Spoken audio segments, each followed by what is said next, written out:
Hi again then guys, and welcome to another installment of the Automotive News Roundup, and this, if ever there was one, is certainly a vehicle that lives up to the spirit of unsung heroes here on the channel. It lives up to, again, the spirit of stuff like the Renault Espace F1, of course the Ford Transit Supervan, even some of the lesser known ones like the Bertone Genesis and the Citroen Zara Picasso Cup, and this is of course a Hyundai, as you saw from the title and the thumb, based on a minivan, borderline just regular van, an 8-seater called the iMax, which you can buy.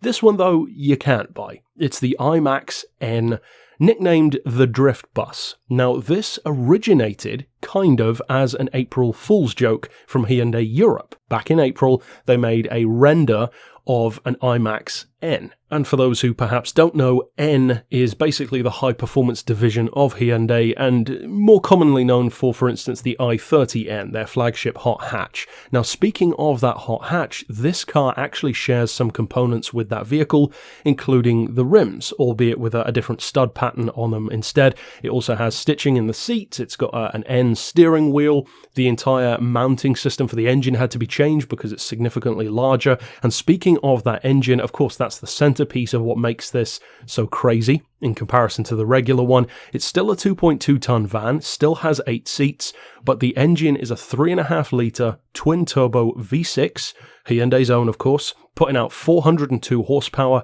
and 409 pound-feet of torque, and that is incidentally all through the rear wheels via an 8-speed flappy paddle gearbox. Now, one of the main differences, if not the main difference between this and stuff like the Espace F1 is this one is not designed to, break lap records or go racing. It is, as the nickname suggests, a drift bus.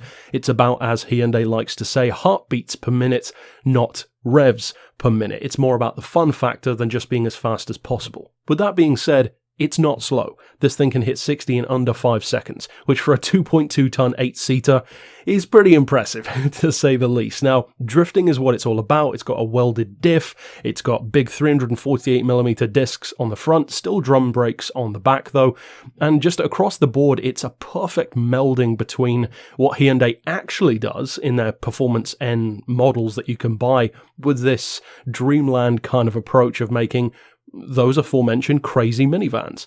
In this case, a different approach, as I said, to what the Transit did, what the Espace did, etc., but certainly a fitting one. At the same time, it feels so right for this vehicle. Don't make it into just another fast minivan, make it into a drift minivan, and that's exactly what they did. And one of my favourite things on a personal note about this car is that it doesn't sacrifice the practicality of its size for the sake of performance. The Renault, for instance, is only a 4-seater, of course it's totally focused about the F1 engine. The Transit Supervan, even more so, is just a Transit in name, basically.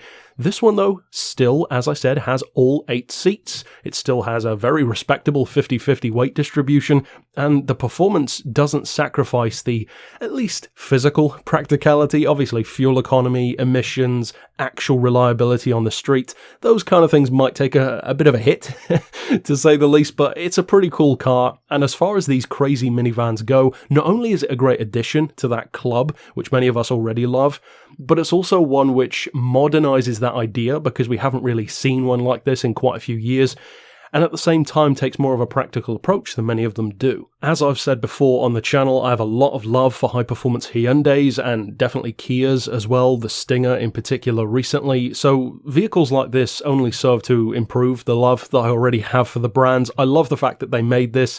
There's no real direct benefit to sales of a car like this because it's not like the regular iMax has this option, but in a tangential way, it increases attention to the iMax, and certainly in a perhaps even more beneficial way, attention towards their actual production end models, such as the i30. So overall, very cool minivan. Doubtless many of you guys will love this thing if you haven't heard about it already, but that's it for this installment. Of course, stick around on the channel for more car news, both Gran Turismo and otherwise, and for now, as always, thanks for watching.